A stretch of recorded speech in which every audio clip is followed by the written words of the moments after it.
Assalamualaikum warahmatullahi wabarakatuh. Alhamdulillah, anak-anak yang saleh dan salehah. Hari ini kita masih mempelajari mari melaksanakan sholat. Untuk materi pertemuan kali ini kita akan membahas tentang makna sholat. Ya, coba kemarin kita sudah belajar apa? Siapa yang masih ingat? Ya, betul. Pada pertemuan yang lalu kita sudah mempelajari keutamaan sholat. Baik.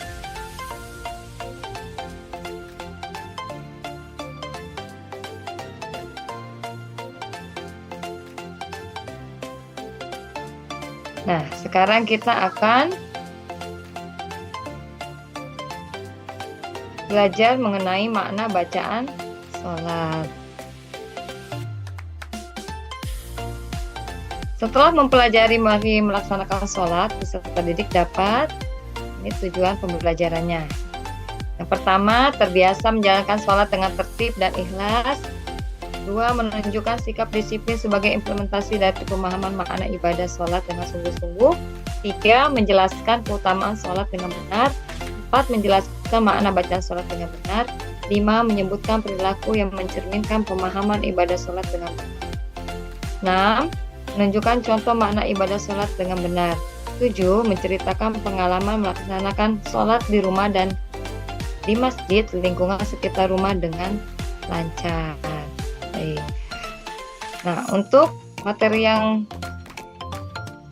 sudah lalu, ya materi kemarin, anak-anak semoga tidak lupa lagi ya. Jadi kita hari ini ke materi makna bacaan sholat. Apa saja bacaan sholat? Mengapa kita harus mempelajari bacaan sholat? Tidak lain tujuannya supaya sholat kita lebih khusyuk dan lebih baik lagi.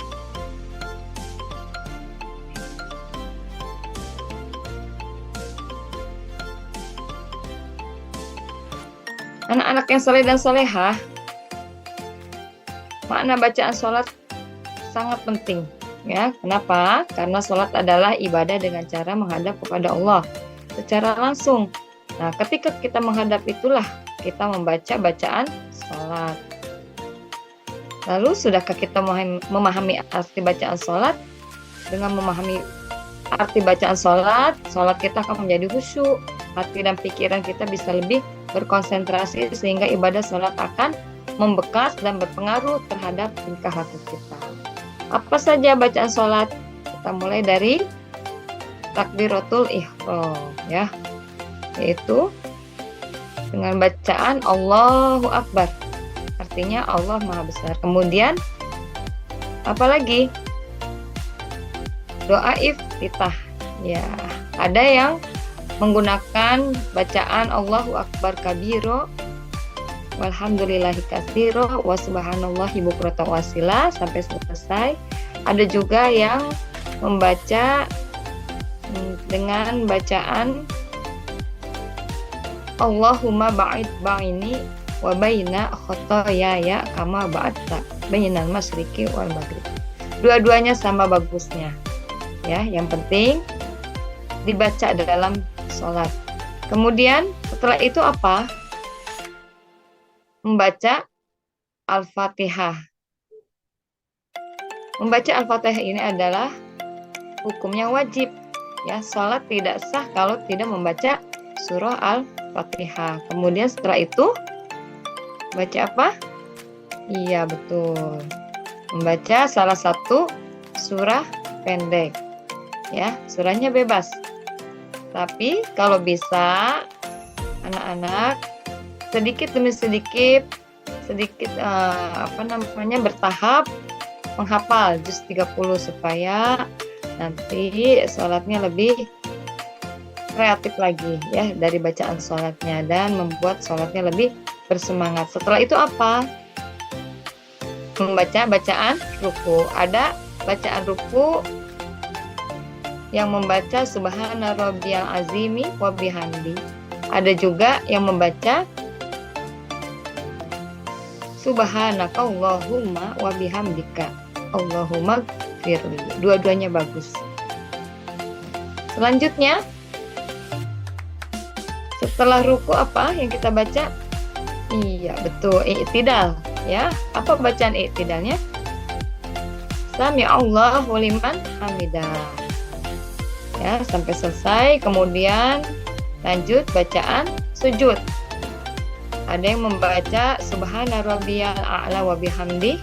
Ada juga yang membaca Subhanakallahumma wa bihamdika Allahumma firli.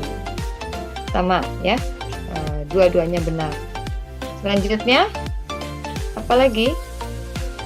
Ya, setelah itu bacaan duduk di antara dua sujud. Seperti apa bacaannya? Rabbi ghfirli warhamni wajburni warfa'ni warzuqni wahdini wa'afini wa'ani.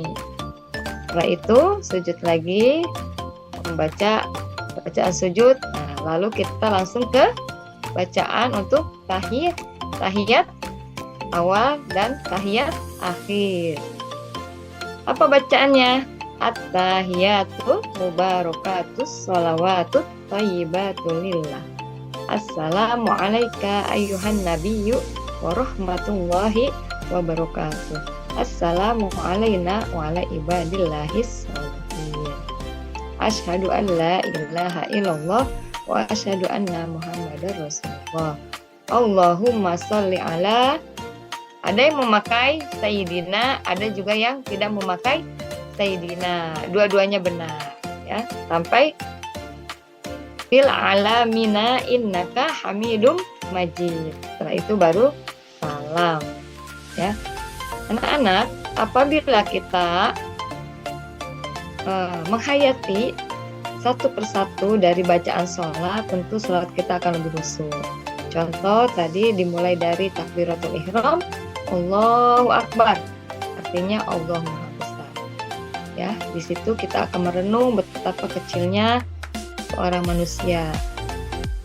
Ya, dan Allah yang Maha Besar, Allah yang Maha segala-galanya. Kemudian dalam doa iftitah, inni wajjahtu wajhiya lillazi. Lalu ada juga kalimat inna sholati wa nusuki wa mahyaya wa mamati lillahi rabbil alamin. Ya, ketundukan, kepatuhan kita hanya untuk Allah. Dan bacaan salat yang lainnya sampai kepada bacaan sholawat ya, syahadat. Nah, itu pun sangat bermakna dan bisa menjadikan pedoman kita dalam mengamalkan, dalam berperilaku di kehidupan sehari-hari. Anak-anak, setelah kita memahami makna bacaan sholat, ya, insya Allah kita akan lebih mudah mengamalkannya dalam pelaksanaan ibadah sholat sehari-hari. Diharapkan untuk anak laki-laki dapat melaksanakan ibadah sholat di masjid secara berjamaah. Ya. Dan untuk anak perempuan boleh sholat di rumah. Kalau misalkan ada yang mau sholat di masjid, tidak apa-apa, ya. Karena yang paling dianjurkan untuk sholat di masjid dan berjamaah adalah untuk anak laki-laki. Anak-anak yang soleh dan solehah, demikian tadi pembahasan mengenai makna bacaan sholat. Semoga dari pembelajaran makna bacaan sholat ini, anak-anak kita semua bisa mengamalkannya dengan baik, sehingga sholat kita yang kita lakukan, baik itu sholat wajib maupun sholat sunnah, lebih bermakna lagi, lebih khusyuk lagi, dan tentu saja lebih baik. Demikian, kurang lebihnya saja mohon maaf. Insya Allah kita akan lanjutkan lagi ke pembahasan yang akan datang dengan materi yang lebih bermakna lagi, dan bermanfaat. Akhirul kalam. Syukron billahi taufiq wal hidayah. Wassalamualaikum warahmatullahi wabarakatuh.